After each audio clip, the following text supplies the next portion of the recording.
né? Aí para ficar aqui em cima não ia dar certo.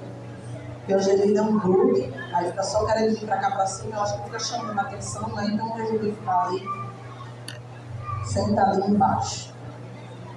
Mas a gente serve ao Senhor e onde a gente está, não é verdade?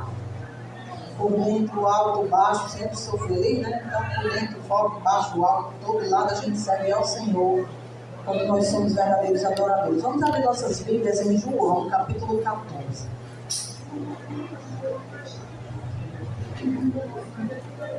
Vamos fazer uma breve reflexão sobre esse texto.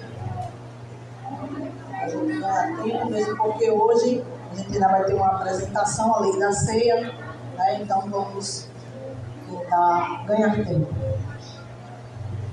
Mas eu vou ser contraditório, né? Porque eu quero ganhar tempo, mas eu também quero louvar o Senhor. Que eu tenho cantado com grande alegria, eu tenho ansiado a volta do Senhor. João, capítulo 14. Nós vamos ler a partir do verso 1. Tenho ansiado muito pela volta do Senhor, esses últimos acontecimentos, esses últimos dias. Né? Tudo tem falado muito ao meu coração que Jesus está às portas. E é muito bom cantar louvores a Ele enquanto esperamos. É claro que a banda não consegue me acompanhar porque eu sou desafinado e desentoado, mas a gente faz uma forcinha e louva a Deus, porque eu creio que melhor é o que está no coração do que o que está nos lábios, não é verdade? Então recebe, Senhor, a minha gratidão e forma do louvor. Sobre o trono de justiça, eternamente haverá um rei que voltará para governar as nações em amor, que ruja o leão e que a terra estremeça diante da majestade. Tu és o leão da tribo de Judá, bem-aventurado das nações. A tua igreja te espera, Senhor. Nós aguardamos o teu ungido. Aleluias, para vir nos resgatar com noiva amada, para assim finalmente estarmos nas portas do Cordeiro. Oh, Jesus, tu estás no trono. Não importa a situação, não importa a perseguição, tu estás no trono, aleluia! Tu és o Deus de poder, tu és o Deus de governo, tu és o Deus de autoridade. A tua igreja te ama, a tua igreja te amada, a tua igreja brada, Maranata! Ora vem, Senhor Jesus! Aleluia! Glória, glória, glória, glória, glória. Louvado seja o Senhor.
Só quem conhece a grandeza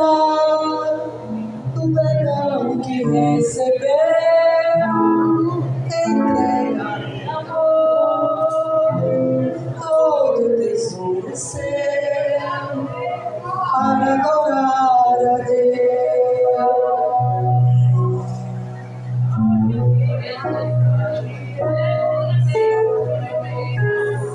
João capítulo 14. Aleluia. Diz assim a palavra do Senhor: não se turbe o coração de vocês. Creio em Deus, creio também em mim. Na casa de meu pai há muitos aposentos. Se assim não fosse, eu não lhes teria dito: vou preparar-lhes lugar. E se eu for lhes preparar lugar, voltarei e os levarei para mim, para que vocês estejam onde eu estiver. Louvado seja o nome do Senhor. Louvado seja o teu nome, Senhor.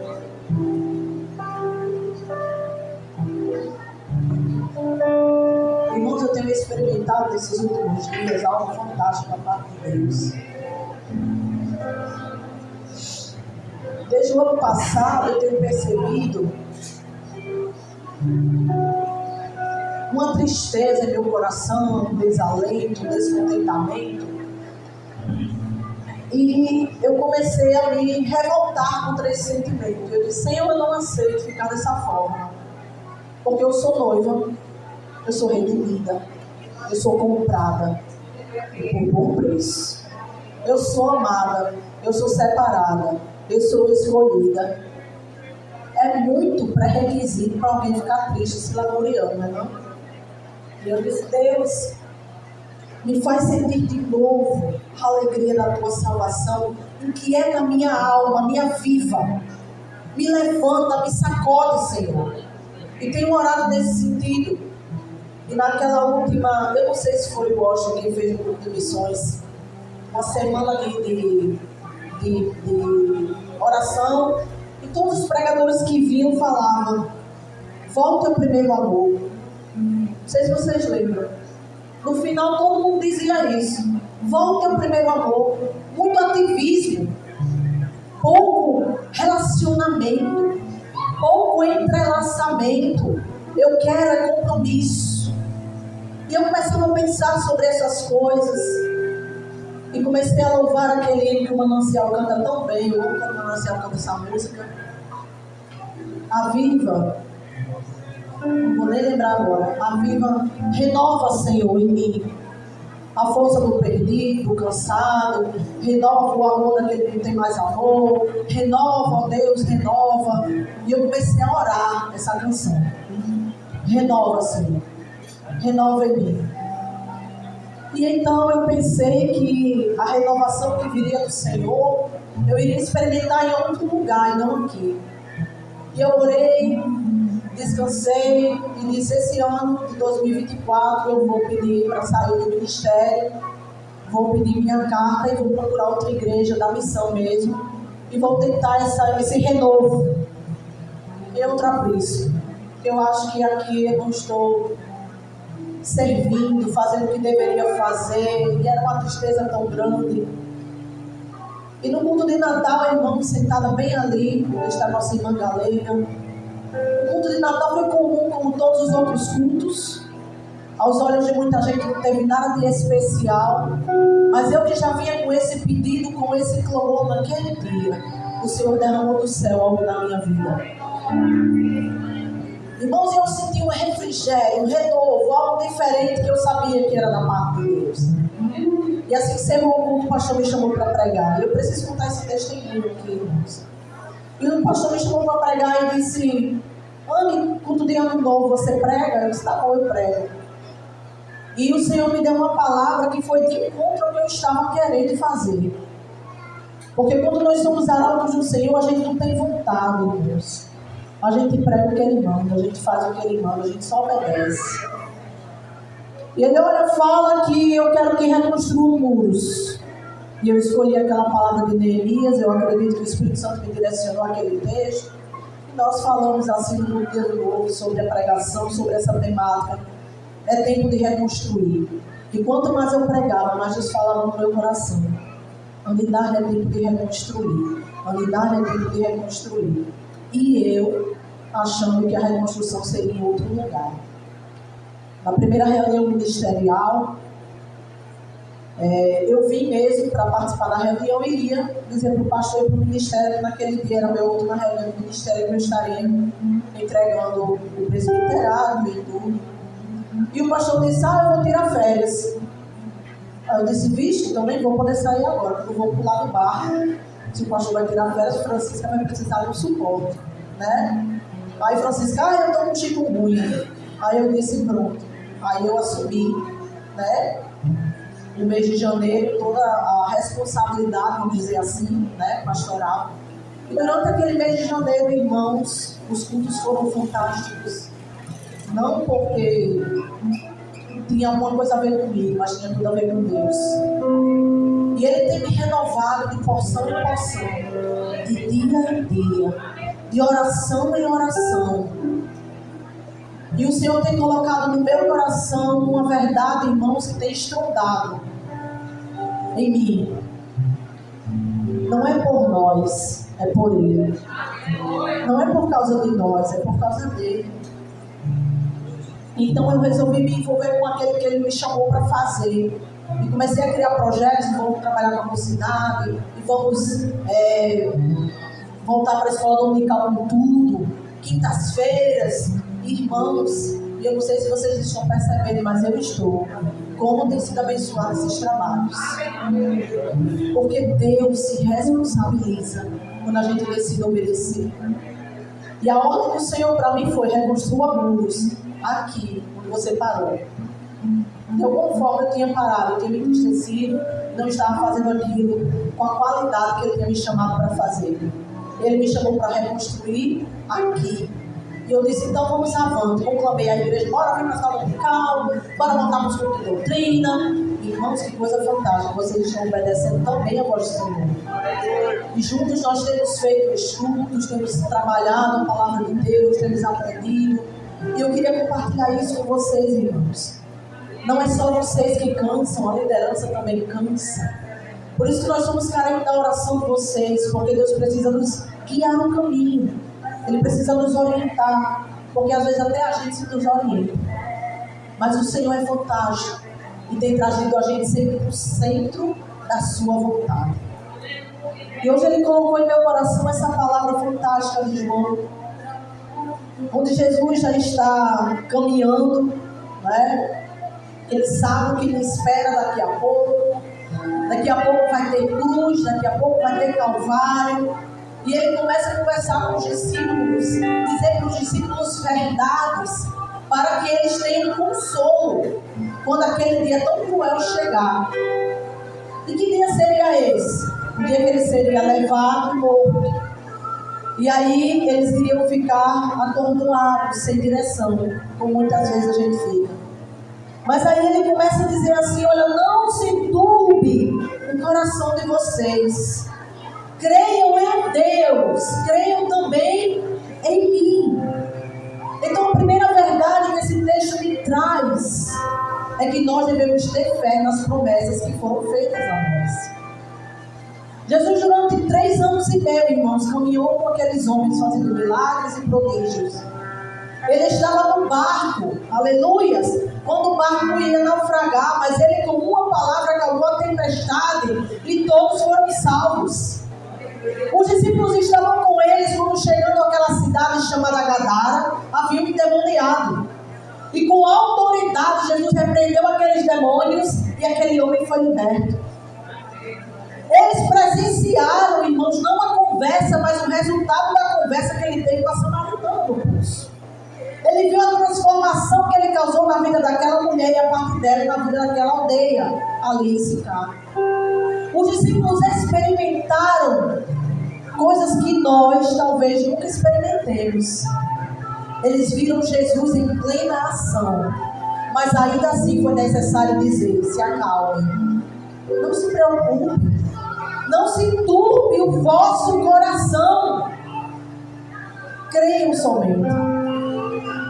Creiam no Pai de vocês que preparou um plano perfeito E creiam em mim, que sou o executor desse plano para vocês. Vamos trazer à memória aquilo que nos traz esperança. Aquilo que foi prometido para a gente. A morada no céu, amém? Há lugar para mim e para você. E não é por mérito, é pela fé. Por isso é preciso crer. Então a nossa caminhada é desafiadora, porque apesar de todos os murmurinhos do mundo, estamos em um mundo cheio de guerras, das mais diversas, guerras entre nações, guerras sociais, guerras facciosas, pequenas até em bairros e tudo, mas em meio a tudo isso, Jesus nos chama a crer, e crer é descansar, porque se eu crer, eu também, onde eu esteja, vocês também possam estar. E hoje nós vamos desfrutar da ceia do Senhor. Mas antes eu queria contar para a gente a história que está por detrás desse texto, que eu acho fantástica. Estudando e pesquisando, eu descobri algumas coisas que me tocaram bastante e eu queria comunicar à igreja. Quando Cristo fala esse texto, irmãos, ele está se referindo ao casamento judaico. Ele está fazendo uma menção, ele está lançando luz a uma coisa que aqueles homens e mulheres que estavam ouvindo já sabiam bem.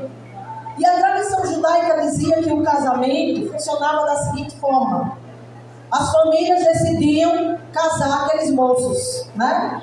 A menina e o menino estavam na época de casar, então as famílias conversavam e em certo dia marcavam uma reunião.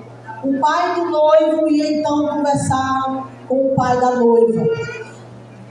E naquele momento ele dizia a proposta do casamento. E aquela família aceitava então fazer esse contrato, esse casamento. Então o noivo levava um documento chamado Ketubá. E esse documento era um contrato de casamento, onde ali estava descrito todas as coisas que aquela noiva deveria esperar do noivo. Era uma promessa do noivo para aquela noiva. Estava ali tudo anotadinho, tudo escritinho. Quando ela ouvia o noivo ler o contrato, ela concordava com o contrato. E ela dizia assim: eu aceito o noivado. Então ele apresenteava com muitas joias, né, que era o dote, ele dava aquele dote à família. E ele mesmo não era noiva, porque a responsabilidade de cumprir o contrato não era da noiva. A responsabilidade da noiva era esperar. Vão pegando. A responsabilidade do noivo era cumprir o contrato, cumprir a promessa. Então ele assina um contrato, ele fecha um contrato e ele sela com 7 selos, por dentro e por fora. Aquele contrato é deixado com a noiva e ele vai embora. A tradição dizia que o noivo, presta atenção no texto, eu vou lhes preparar lugar. Não é assim que Jesus promete? A tradição era que o noivo ia e ele dizia a ela: me espere em santidade, porque eu estou indo para a casa do meu pai.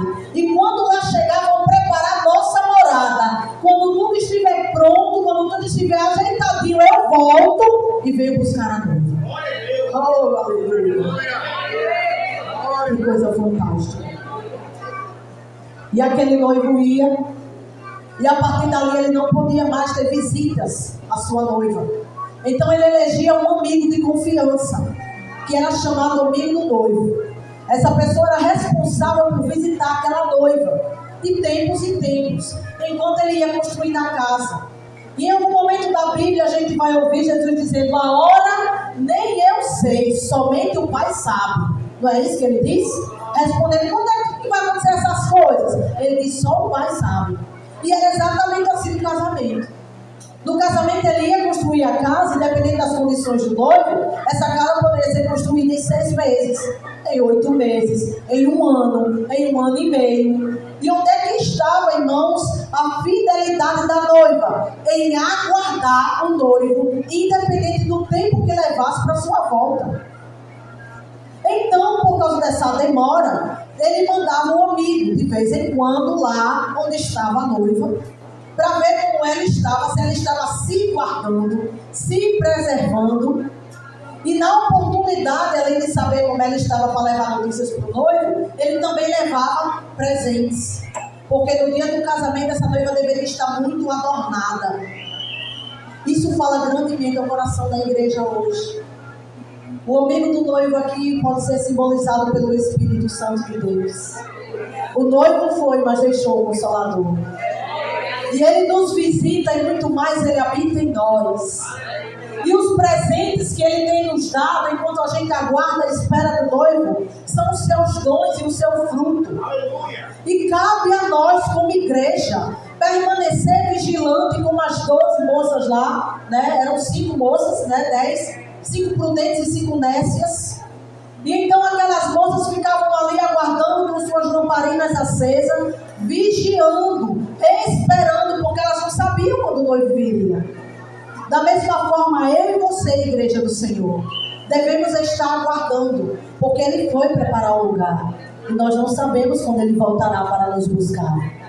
Enquanto isso, devemos nos adornar com aquilo que o amigo noivo já tem trazido. O nosso querido Espírito Santo tem nos dado dons, tem nos dado o fruto do Espírito, e nós devemos usufruir dessas coisas até que Ele venha. Para que nós possamos permanecer em santidade, para que nós possamos permanecer em vigilância, é preciso vivenciarmos o fruto do Espírito e os dons do Espírito Santo. E ele estava lá preparando o lugar, e a noiva estava lá, aguardando seu retorno. E então o texto segue e diz: olha, eu voltarei e buscarei vocês e levarei para mim, para onde eu estiver, vocês também possam estar. Aleluia!